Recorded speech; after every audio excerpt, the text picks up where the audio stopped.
What's going on, everyone? This is Sheets, and we're going to be going over the UFC Fight Night card from the Apex for this coming weekend. And this weekend is the last weekend before we take a one-weekend break from UFC. And for those of you who followed last week, obviously an incredible week last week for us. Between the breakdown and then the lineup construction video, we were able to create a portfolio that led to taking down the big GPP for. We only ended up chopping with five or so other people, so like 53,000 or so. Obviously, just an incredible result and a testament to the process. We're going to continue to do it the way we do it. Do a DFS video right around now. We'll do a betting breakdown, and then we'll on Friday, and we'll also do a lineup construction video probably tomorrow night or first thing Saturday morning. Now, this weekend, it is a 12-fight card, which again, it's on the borderline between of being a type of card where you're going to need to be sort of unique. I mean, in your uniqueness. In other words, the lineups that you're going to have to play to be in competition to win a lot of money are going to be a little bit fishy. However, unlike last week where you had two main event fights that were very difficult to fade, this week it is not like that. This week, as we'll get to, the main event is a 5-round fight where the big favorite really doesn't project to score that many fantasy points, like relative to his price. So you might actually get the argument, we'll get to that the underdog is a better GPP play in DFS, but we will get there. The other thing about this card is that it's very I don't know, it's overall very fishy. You know, there's not that many high scoring fights as far as DFS goes. And the playable underdogs are extremely logical and popular. Okay. Which means that, again, even though the main event is not required, it's still going to be a very difficult, I think. It's going to be, I was going to say, it'd be a very difficult slate to try to win all the cheese.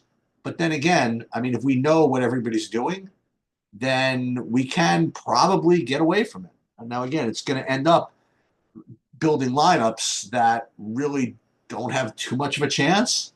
And I know what you're saying. I mean, like, why are you doing that then? Well, again, we're trying to build lineups that win the most money, not lineups that win the most often.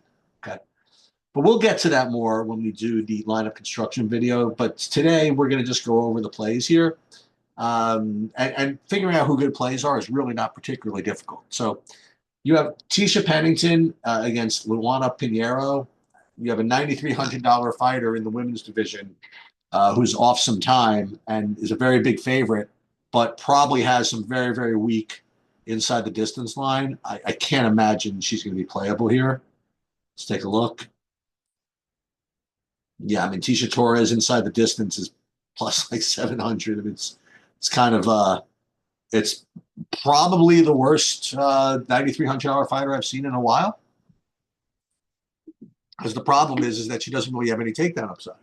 And if she was someone who's going to get like a billion takedowns, she might be able to rack out the points that way. But that's just not her thing. I mean, she's going to probably go for some, good striking, good volume, and maybe score 100 points.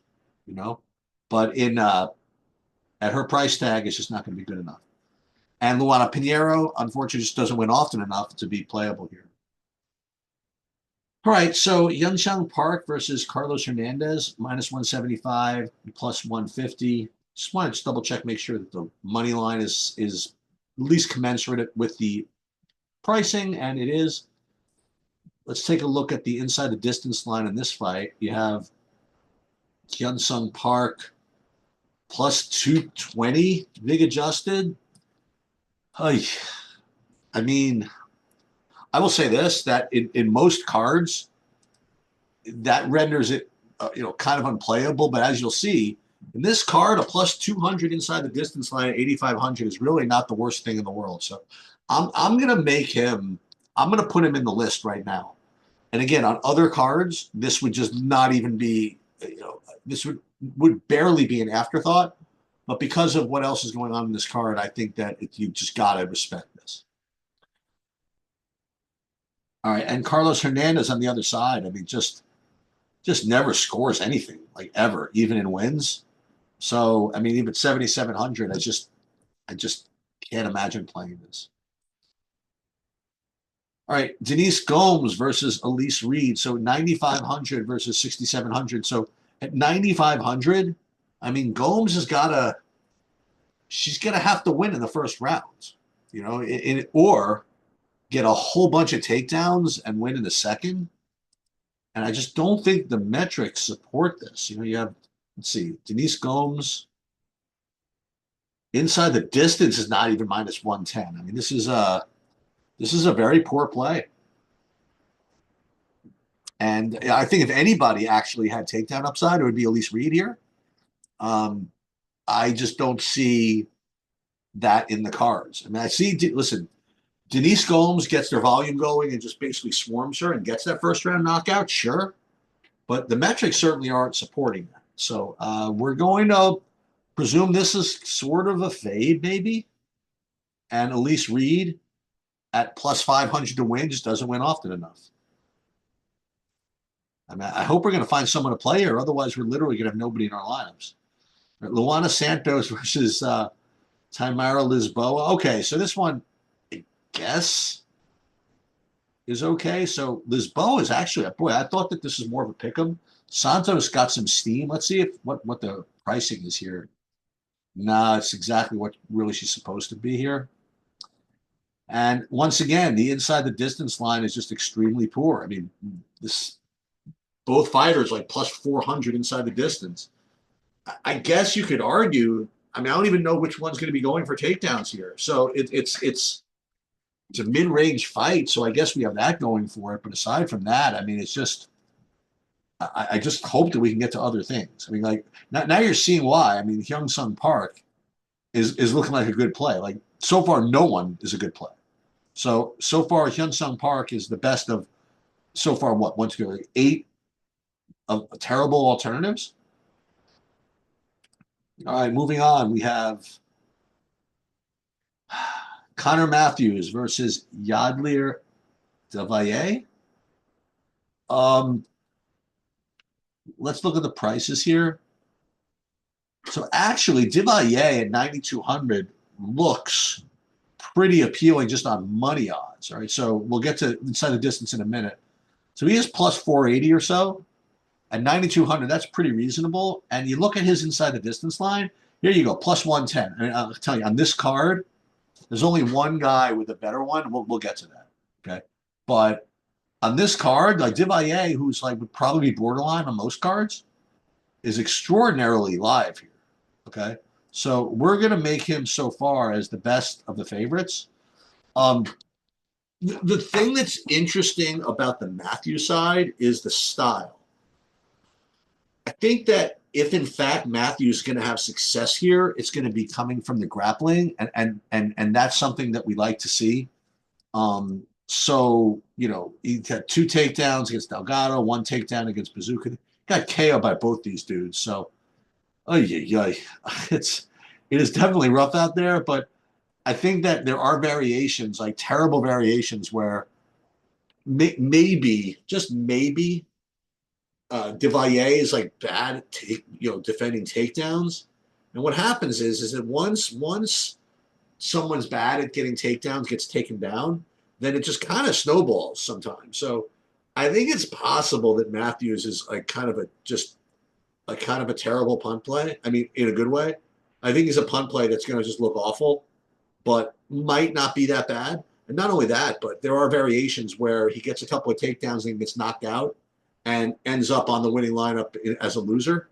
That's certainly possible. So you see what's going on with this card already. This is a disaster. So Devalle, definitely best underdog favorite so far, and Matthews, I guess, is sort of best underdog. All right, so this next fight is going to be the one that the next two really are going to be the ones that people are going to have to play, and you're going to have to get right. I mean, like both of these fighters are going to be able to put up enough points and wins to be optimal, even if they're not a lot of points. Okay, like on this particular card, if you get 90 in a win at 8,200, I think that's just plenty. So both of these fighters, because it's probably a pick 'em, I'm just guessing. I can't imagine anybody got too much steam here. I mean, Gordon actually maybe a little bit of steam, but not too much, I guess. Um, uh, this is the fight you're going to have to play both sides of. I mean, just because again, it's a mid-range fight that's got at least enough activity where the winner's going to score. I don't know if they could score like over 100, or I mean they could, but even like 85 or 90 with this pricing is just probably going to be plenty. So I definitely recommend both sides of this. Moy says maybe has better maybe better takedown upside. Although he doesn't really go for takedowns too often, he'll go for try to get grappling going another way. And Gordon, at least you know he's going to be swinging, and he might go for takedowns too. He'll fight for your money. He'll be active, you know. So I like both these guys, and I think they're both going to. You're both. I imagine they're both going to be popular. It's just you just no way to build today without using these. I don't think. And then this other one. I mean, this is these next couple are really where the action is. So you have. Let me put one of these guys in, by the way. Um, Camilio against Gerald Green. So Gerald Green or Gabe Green? No, Gerald Green was I think he played for the Rockets, I think. But Gabe Green, he was not my friend. I mean, I needed him for like a big GPP in his last fight, and he lasted 14 seconds. He came right after Brian Battle, as I was. That's why I used him. I knew he was going to come right after him. He was going to be aggressive, going to try to get him up against the fence and grind on him. And in 2 seconds, he got reversed. Got countered and knocked flatlined. All right, so no good. So now he's taking a year and a half off, and he's coming up against this 25-year-old freaking stud, or a stud. I mean, like he's a prospect. I think Green is going to be the kind of the hipster underdog of the week, to turn a phrase from Magic. I think people are going to want to play him. Uh, as far as the inside the distance line goes, I can't imagine either of these guys having that good of an inside distance line. But oh, that's not true. Look at this. Camilio inside is plus 140. Well, I mean, first of all, it seems pretty it seems pretty ambitious. But nonetheless, I mean, this is a much better play than Park. Okay. Um, so I actually have already found, I think, my favorite play, because I know people are going to play Gabe Green. Okay, there's a lot of talk about his weight, his size. He's going to be bigger, and he's going to give the guy a vet lesson and all this stuff. And I don't know. I think that Green is going to get a lot of. I think Green is going to get some ownership. I think Camilio's inside the distance line might be ignored. I guess it just doesn't feel like it. Who really thinks that Camillo is going to take him out here like this? I don't know. We'll see. But yeah, I like him a lot. All right, moving on. We have a couple of other good fights here from DFS. We have Ezekiel Costa versus Julian Erosa. Um, Here's one thing that you'll see. Even though Costa's, what is he, a 2-1 favorite, something like that, maybe minus 170, you're getting about 90% participation on him from touts. I mean, almost everybody is picking him over Julian Erosa, which is usually a really, really dangerous sign. Let's take a look at the inside the distance lines here. Costa inside is pretty strong though at plus 160. Just so he's just about as good of a play as Camilio, who we just went over. But I'll tell you, Erosa inside the distance at plus 260. That's pretty strong. So I actually like Erosa here as a very, very live underdog. So far, I mean, even better than this Matthews horror show. So I think Erosa at 7,500 would be very, very reasonable here.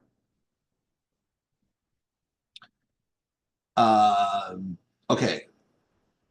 Well, what about Costa? I mean, Costa's fine too. So I think this fight is one that you probably want to target both sides. Told you I'd get to some fights we could play, right? And what's cool about this one is, again, unlike last week where I actually did like the earlier fights more. Turns out that Santos was, it was an early fight. He's the one that basically got got everybody first place that had him. I mean, that they got first place. And then we just needed kind of the chalk to hang on later. And then Delamel, Jack D was freaking super. Just did exactly what he needed to do against Bilal Muhammad. Anyways, moving up, we have Ruzaboev versus Dustin Stolfitz. Okay, this one is one you just are going to have to play both sides of. So you're going to look at the inside the distance line here, and I believe Ruzaboev is going to be minus 200. I'm just guessing. Let's see. Yep. Ruzaboev is minus about 160 inside the distance. That price is just too cheap. He is certainly, even a better favorite than Devalle. He's going to be higher owned, I think, than Devalle as well, which is sort of interesting. So it might make Devalle some pretty good leverage. So you're definitely going to have to play him. But the other side of the Stolfitz, I mean, you just have to play this. I mean, like he comes with no fear. He gets finishes when he wins, and it's only like plus 235 to win. It's not like he has no shot. I bet his inside the distance line is like plus 300. Let's see, inside the distance for a Stolfitz. Actually, it's not as good as I thought. Wow, how is this possible? Oh, because he also has some takedown upside. So yeah, he's a very, very good underdog here. So I think this is one fight. Really have to target both sides. And then we move up to this one, the Santos Yusuf fight. So this is a decision you're probably going to have to make. Whether to play this fight, the Gordon fight, or neither, or both. This is very. It really resembles that fight in that it's doesn't really project to score a ton, but the pricing is such that you're going to want to play it. I just feel as though this fight is just more likely to be low volume and slow and lower scoring than the Gordon Moises fight. I've seen, I actually saw Santos fight like live actually in Vegas. He's like just kind of low volume. He's low volume. He wants that perfect shot. And then you have Yusuf, who's a very, very talented striker. I think they're gonna have a striking battle and no takedowns, and that's usually not a good recipe for upside. So I just presume fade this one, as opposed to the Gordon Moises fight. I mean, certainly could play them both, but I think that I'm probably going to be under on the Santos Yusuf fight. Okay, now we have Bellato against Craig. I presume that Bellato here is going to be a big, big favorite to finish. I'm guessing, again, probably another minus 300. Let's just take a look. It's got to be, right? It's Bellato inside the distance. Oh, yeah, minus 240, whatever it is. So we're at the beginning of this card. We thought Devalle at plus 120 was looking good here. I mean, this is Bellato, Ruzaboyev. I mean, these are clearly the two, for me, the two best favorites, even better than the main event. Okay, and we'll get to the main event in a second. Well, just because of the price, but we'll get there. Craig is very, is very appealing here because if he does win, he is going to finish, I believe. So, I mean, he's just not too likely to win, but at his price, eesh, I think it's pretty solid. Is it a better play than Stolfitz? No, but I definitely think he's a better punt than what's his name? Than Connor.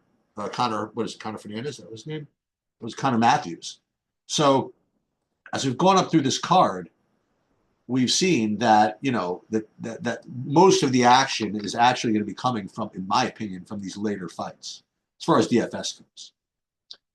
And then we get to the main event, which is Michael Morales versus Gilbert Burns. And unfortunately, I mean, if you're going to play a $9,700 fighter, you need a perfect storm. I mean, you need an incredible score and the rest of the slate to cooperate. Like last week, this is Benoit Saint Denis was 9,700. Everybody knew it was going to happen. I mean, he was going to take him down a bunch of times and submit him, and that's exactly what happened. And he scored a ton. What did he score? 122 or something like that. But 9,700 is rough business. It's just kind of hard to get $9,700 fighters in your lineups for openers.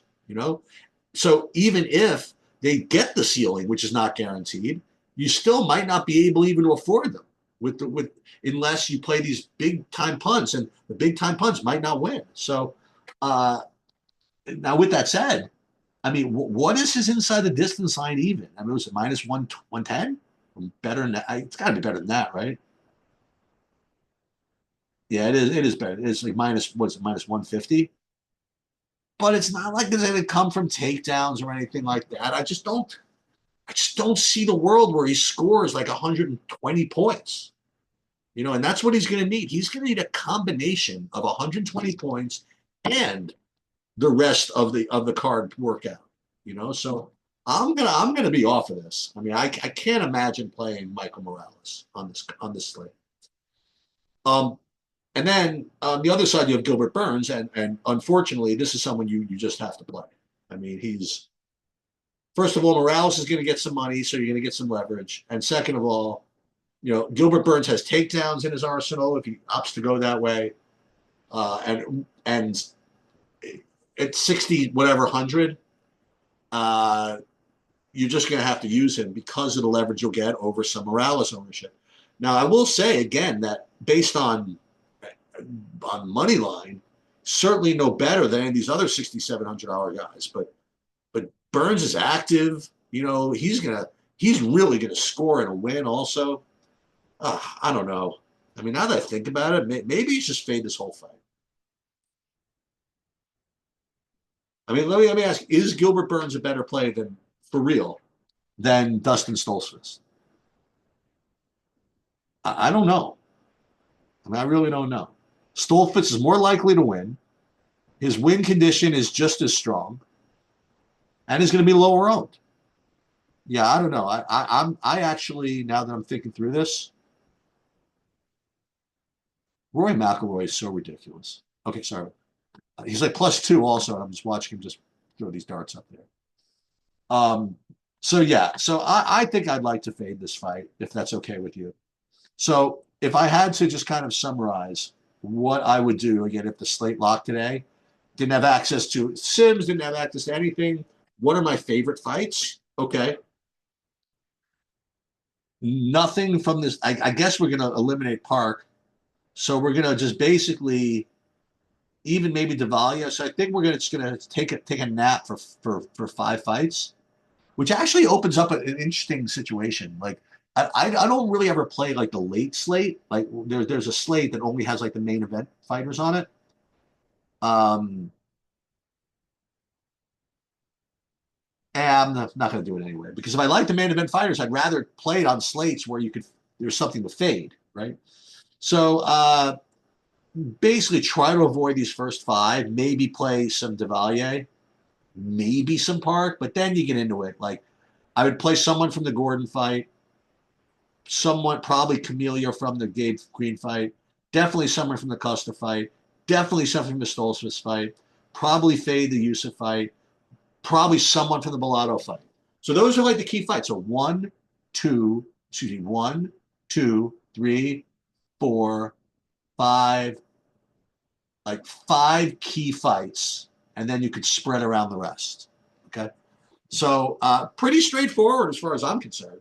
And from now until we actually enter lineups, I'm sure I'll change my mind 400 times. But for now, that's what I like. And stay tuned for the lineup construction video, which is going to be coming maybe tomorrow night or Saturday morning, and the betting breakdown as well. Good luck, everybody.